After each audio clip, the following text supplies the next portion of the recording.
Welcome to Google Ads Unleashed, the podcast that helps you harness the power of Google Ads. And now your host, Jeremy Young. Hello and welcome back, guys, to Google Ads Unleashed. Happy New Year. This is the first one that I'm actually recording in the new year, but you would have had one episode already coming out with our beloved guest, John Moran, who absolutely blew my mind.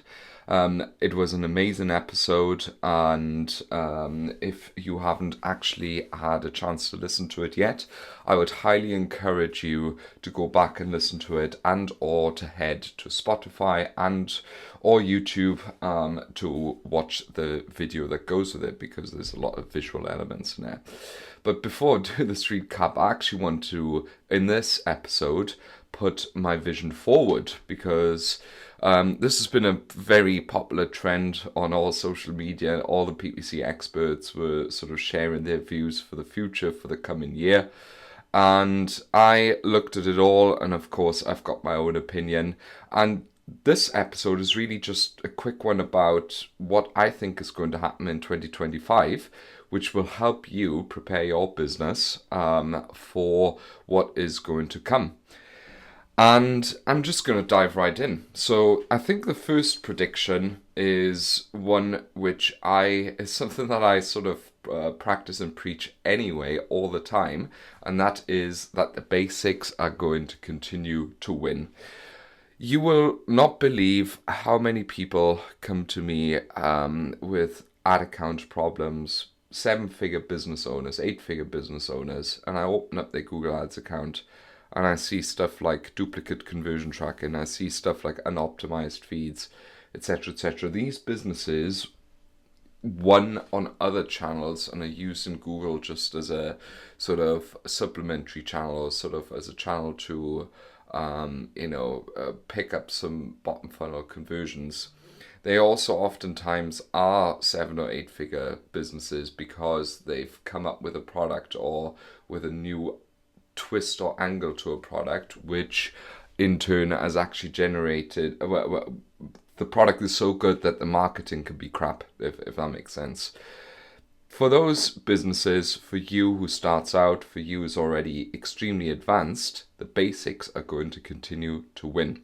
All right, so crystal clear conversion tracking, being good with your first party data, optimizing your feeds, doing the basics, excluding negative keywords, making sure your media buying solid, making sure your strategy aligns up with what the goal of your client is, etc., etc., etc. Right? Doing that and repeating it will win in 2025. It'll win in 2026. It'll still win in 2030. Right?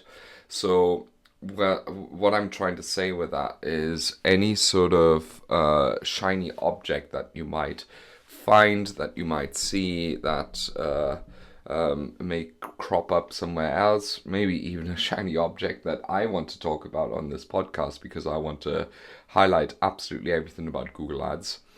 Don't follow it. It is literally as simple as that, okay? Just keep your head down and dive into the basics. Then my next prediction is YouTube and demand gen usage will dramatically increase. I think I've been talking a lot about YouTube and demand gen on here in the past half a year, and for good reason. And I think in the new year it's going to become even more important. I think brands who, besides the basics, will not capitalize on using Google's push marketing elements, i.e. demand gen and YouTube, will actually fall short and will actually start to feel the burn from their other push marketing channels more and more, and the pressure that is coming from there. And the thing is, I'm a massive fan of YouTube, right?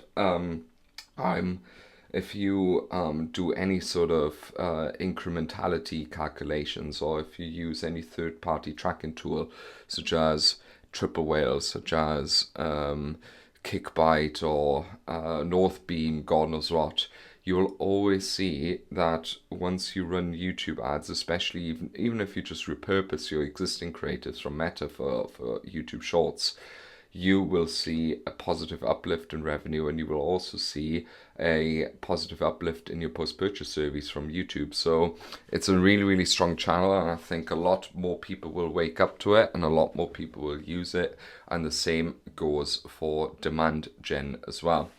I also think that YouTube Shorts as a specific placement will come. I mean, you can already do it as a specific placement with demand gen.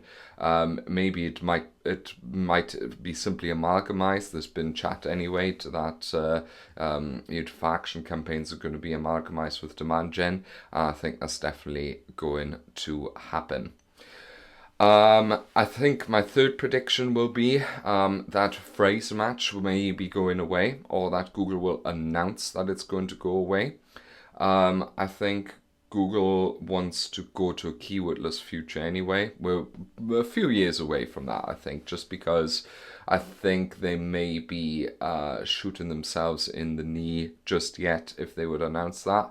The reason is, if you think about a keywordless future, what does this mean for the targeting, right? So in essence, the only sort of three things that you have then to target people are the content of your website. So you have to be technically and content-wise really, really good with your website, right, in order to drive the right traffic.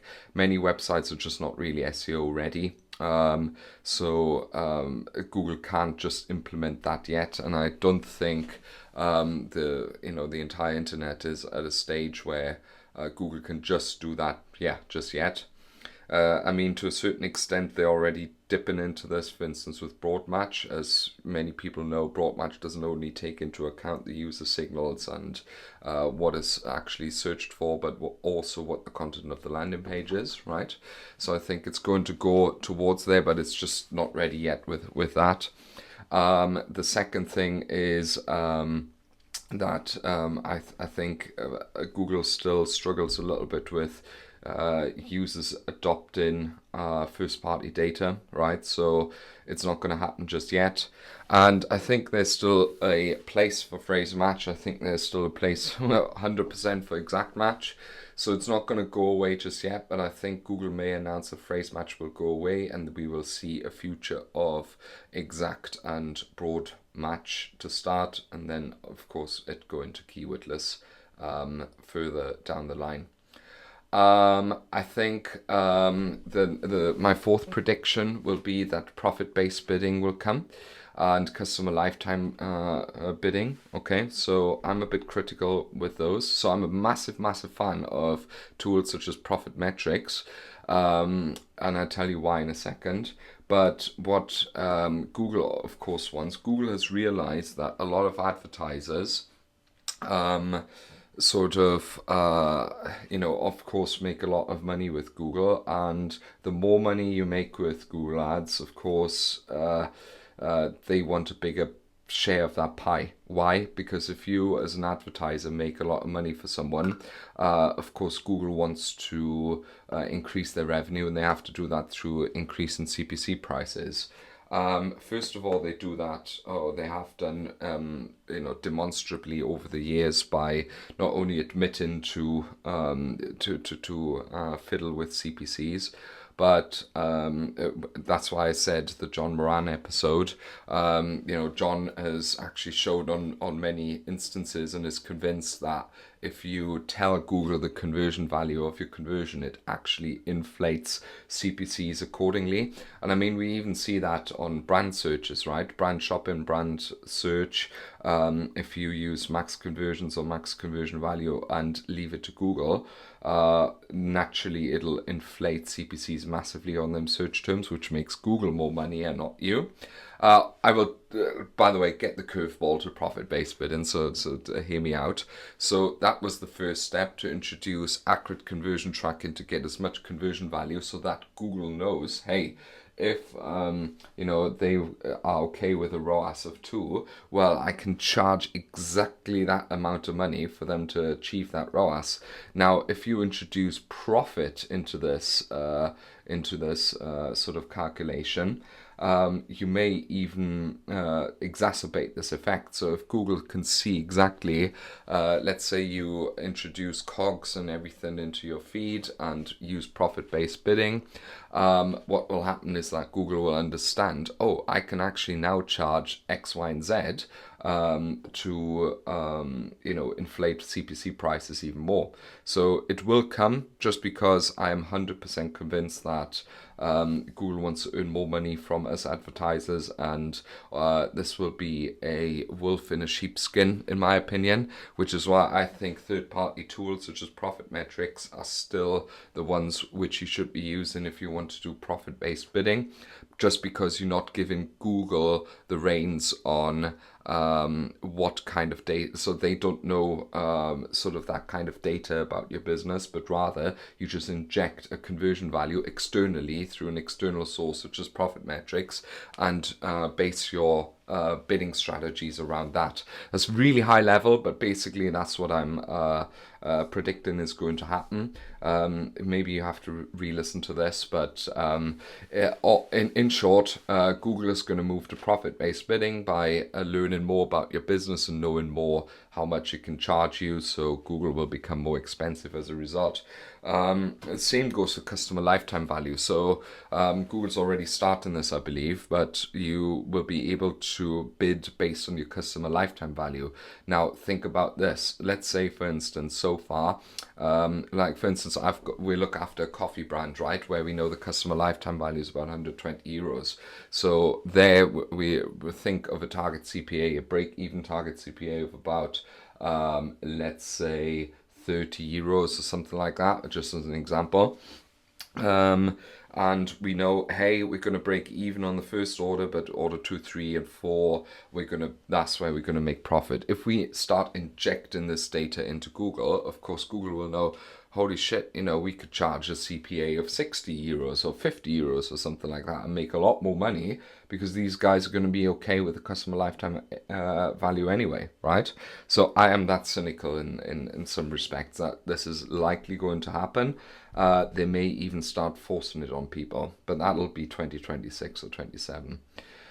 So yeah, first, basics will win. Second, rise of demand gen YouTube will increase in importance. Third, phrase match. Fourth, profit-based bidding. Number 5, measuring success in e-commerce or generally in business will actually regress. What do I mean by that? I think over the last years, over the last 2, it's sort of come back already, but in the previous years, because measuring was relatively accurate, if you like, with no iOS 14 restrictions, etc., pre GDPR and so on, a lot of people were really obsessed with on-platform data, right? Sort of trying to optimize the on-platform data as much as possible. There's been a big shift in the past years, generally speaking, back to the basics, how advertising used to be done. Because if you think about it, I don't know if you sometimes sort of consider this, but if you think back in the 50s, the 60s, the 70s, people didn't have any attribution or very, very little attribution. So what did you do? You, of course, whipped up good advertising with the basics of advertising, right? Sort of understanding your target audience, understanding your value proposition, etc. And all you did is you defined, okay, this year we're going to be spending that portion of our turnover on ads, and let's see what happens. And businesses grew. And to a certain extent, this will happen again, right? And it is happening to a certain extent. So, well, to a certain extent, with all the successful businesses that we work with, right? You define an MER, that is, so marketing efficiency ratio, that is good for your business's growth and profit. And then based on that is what you define the channel spendings, right? And benchmark those spendings and spend, right? So sometimes that's why what I said on platform, it doesn't actually matter sometimes what the metrics are. If you look at, for instance, YouTube, the on platform metrics can be rubbish sometimes. However, if you then look at sort of what value it really brings to the business by looking at MER, just looking at new customer CPA, by looking at post-purchase survey data and understanding how YouTube is impacting sort of your entire business, well, then you will understand that in-platform data will become more and more meaningless, right? So generally speaking, I think successful advertisers will turn back to the basics, and unsuccessful advertisers will continue relying on in-platform data, which will become more and more meaningless over time. Then my prediction number, this was number 5, I think. Number 6 will be first party data will increase in importance yet again. I mean, it's already been massively important in the past few years, but first party data, customer match, custom segments will be extremely important to strengthen bidding against loss of cookies, right? So this will continue to be an important issue that advertisers will need to tackle. And this is just a short one because I don't want to really expand too much on that, but because it's just going to be a fact. And then lastly, my last prediction really is one which is kind of obvious. My 7th prediction is AI. Those who will embrace it will, those who won't embrace it will lose out. So whether that is in research of your target personas, whether that's in creating ads, whether that's in making creatives, right? Sort of creative iterations even.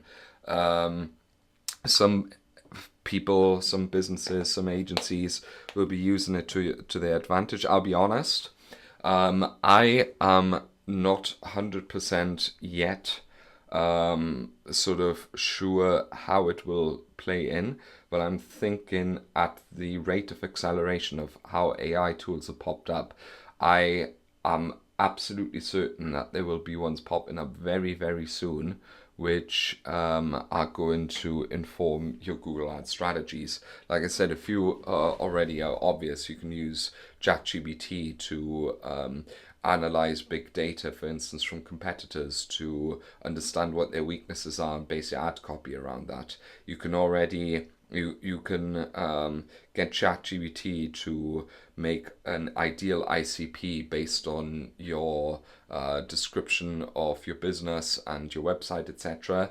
And then based on that, you can let it spit out 10 to 15 headlines that talk exactly about the pain points, right? You can do all these things with a matter of 10 seconds, 15 seconds, which used to take hours, right? You can use image AI to create iterations for your demand gen campaigns by more or less by itself. And maybe even with generative AI with video further down the line, we may be even using that, right, to create UGC videos and so on. So I think there's going to be a lot coming, which will be super, super interesting. And I think those who will not embrace all of the features that are yet to come are going to go under. And if any of this has been interesting or helpful, then please let me know. You can message me anytime on LinkedIn. It's Jeremy on Google Ads. You can find me there, or you can send me an email at jeremy@younganddigital.marketing. You can also visit the website and book a one-to-one coaching with me, or a one-to-one 30-minute session where we can talk about your business. Unfortunately, I've got some bad news for all of you. The last coaching spot has been taken. Just this morning I had a confirmation of the last person going on coaching in Q1. So there is nothing left now until the mid-end of March. Sorry for everyone who's missed out, but these are filled up quite quickly. So hopefully you can sort of put that in your calendar already to make an inquiry towards the second half or the second quarter of the year. This has been Jeremy Young, your personal Google Ads expert, and I wish you a successful and happy week ahead. Bye-bye. Thank you for listening to Google Ads Unleashed. Be sure to subscribe wherever you heard this podcast so you never miss a future episode. If you found value in today's podcast, please share it with others and leave a rating and a review. For more information or to connect with Jeremy, check him out online at www.younganddigital.marketing. Thanks again for tuning in, and we'll see you next time.